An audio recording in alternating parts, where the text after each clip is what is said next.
इस साल 5 दिसंबर 2023 को काल भैरव जयंती है। हिंदू कैलेंडर के अनुसार मार्गशीर्ष माह की कृष्ण अष्टमी तिथि को काल भैरव जयंती मनाई जाती है। धार्मिक मान्यता के अनुसार इसी दिन भगवान काल भैरव का अवतरण हुआ था। धार्मिक ग्रंथों में भगवान काल भैरव को भगवान शिव का रौद्र रूप बताया गया है। भक्तों के लिए काल भैरव दयालु, कल्याण करने वाले और शीघ्र ही प्रसन्न होने वाले देव माने जाते हैं, लेकिन अनैतिक कार्य करने वालों के लिए ये दंडनायक हैं। काल भैरव जयंती के दिन भगवान काल भैरव जी की विधि विधान के साथ पूजा की जाती है। आइए जानते हैं काल भैरव जयंती की पूजा विधि और महत्व।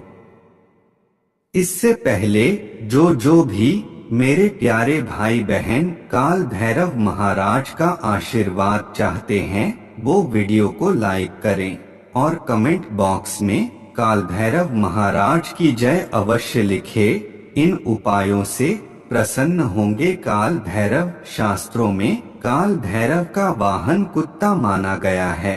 कहा जाता है कि अगर काल भैरव को प्रसन्न करना है तो उनकी जयंती पर काले कुत्ते को खाना खिलाना चाहिए। वहीं जो इस दिन आधी रात के समय चौमुखी दीपक जलाकर भैरव चालीसा का पाठ करता है, उसके जीवन में राहु के अशुभ प्रभाव कम हो जाते हैं।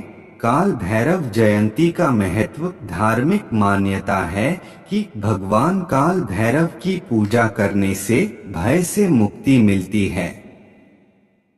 कहा जाता है कि काल भैरव अच्छे कर्म करने वालों पर तो दयालु रहते हैं, लेकिन अनैतिक कार्य करने वाला उनके प्रकोप से नहीं बच पाता। यह भी कहा जाता है कि जो कोई भी भगवान भैरव के भक्तों को कष्ट देता है, उसे तीनों लोकों में कहीं भी आश्रय नहीं मिलता है। काल भैरव जयंती शुभ मुहूर्त। पंचांग के अनुसार मार्गशीर्ष मास की कृष्ण अष्टमी तिथि 4 दिसंबर 2023 को रात 9:59 बजे शुरू होगी और यह तिथि 6 दिसंबर 2023 को 12:37 बजे समाप्त होगी। काल भैरव की पूजा रात्रि के समय सर्वोत्तम मानी जाती है। काल भैरव पूजा मार्गशीर्ष मास की कृष्ण अष्टमी तिथि को सुबह स्नान करने के बाद व्रत का संकल्प लें। भगवान काल भैरव की पूजा रात्रि के समय करने की परंपरा है। इस दिन शाम के समय किसी मंदिर में जाकर भगवान भैरव की मूर्ति के सामने चौमुखा दीपक जलाएं। अब फूल, इमरती, जलेबी, उड़द, पान, नारियल आदि चढ़ाएं। फिर उसी आसन पर बैठकर भगवान काल भैरव की चालीसा का पाठ करें।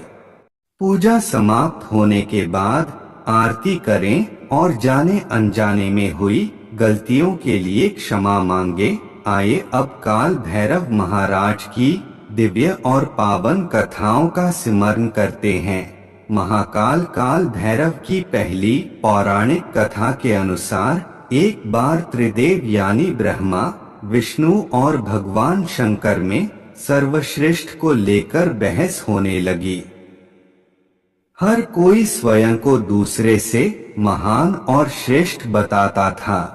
जब तीनों में से कोई इस बात का निर्णय नहीं कर पाया कि सर्वश्रेष्ठ कौन है, तो यह कार्य ऋषि मुनियों को सौंपा गया। उन सभी ने सोच विचार के बाद भगवान शंकर को सर्वश्रेष्ठ बताया। ऋषि मुनियों की बातों को सुनकर ब्रह्मा जी का एक सिर क्रोध से जलने लगा।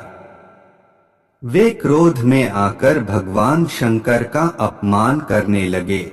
इससे भगवान शंकर भी अत्यंत क्रोधित होकर रौद्र रूप में आ गए और उनसे ही उनके रौद्र स्वरूप काल भैरव की उत्पत्ति हुई।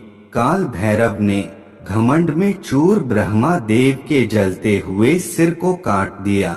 इससे उन पर ब्रह्मा हत्या का दोष लग गया। तब भगवान शिव ने उनको सभी तीर्थों का भ्रमण करने का सुझाव दिया। फिर वे वहां से तीर्थ यात्रा पर निकल गए। पृथ्वी पर सभी तीर्थों का भ्रमण करने के बाद काल भैरव शिव की नगरी काशी में पहुँचे। वहां पर वे ब्रह्मा हत्या के दोष से मुक्त हो गए।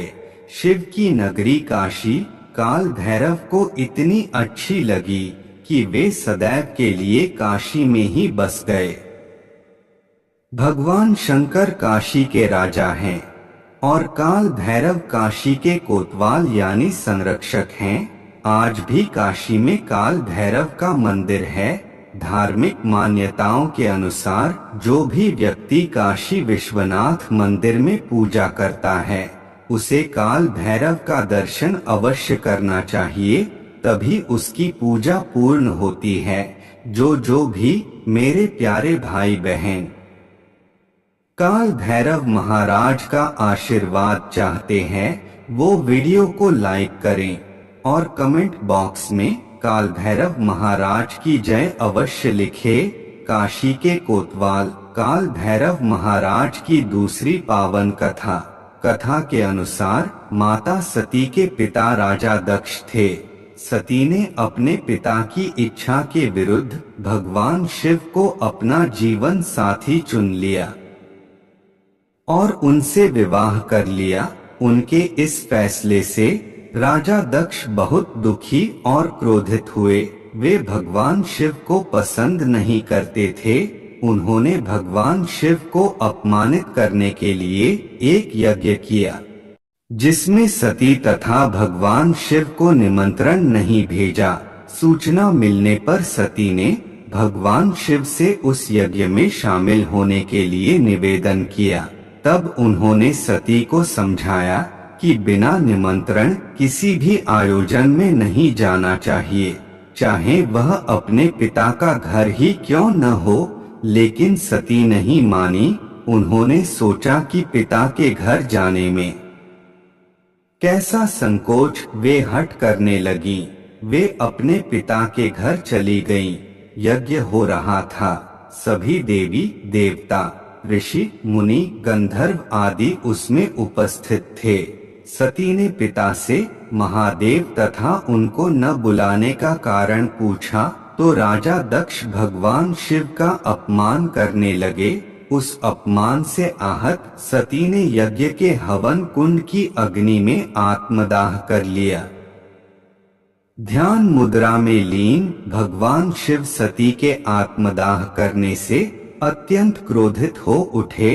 राजा दक्ष के घमंड को चूर करने के लिए भगवान शिव के क्रोध से काल भैरव की उत्पत्ति हुई। भगवान शिव ने काल भैरव को उस यज्ञ में भेजा। काल भैरव का रौद्र रूप देखकर यज्ञ स्थल पर मौजूद सभी देवी देवता ऋषि भयभीत हो गए। काल भैरव ने राजा दक्ष का सिर धड़ से अलग कर दिया। तभी भगवान शिव भी वहां पहुंचे और सती के पार्थिव शरीर को देखकर अत्यंत दुखी हो गए। वे सती के पार्थिव शरीर को लेकर पूरे ब्रह्मांड की परिक्रमा करने लगे। ऐसी स्थिति देखकर भगवान विष्णु ने अपने चक्र से सती के शरीर के 51 टुकड़े कर दिए। सती के अंग पृथ्वी पर जहां जहां गिरे वहां वहां शक्तिपीठ बन गए, जहां आज भी पूजा होती है। धार्मिक मान्यताओं के अनुसार काल भैरव उन सभी शक्तिपीठों की रक्षा करते हैं। तो प्रेम से बोलिए काल भैरव महाराज की जय। हर हर महादेव। आशा है कि आपको वैभव लक्ष्मी की यह कथा पसंद आई होगी।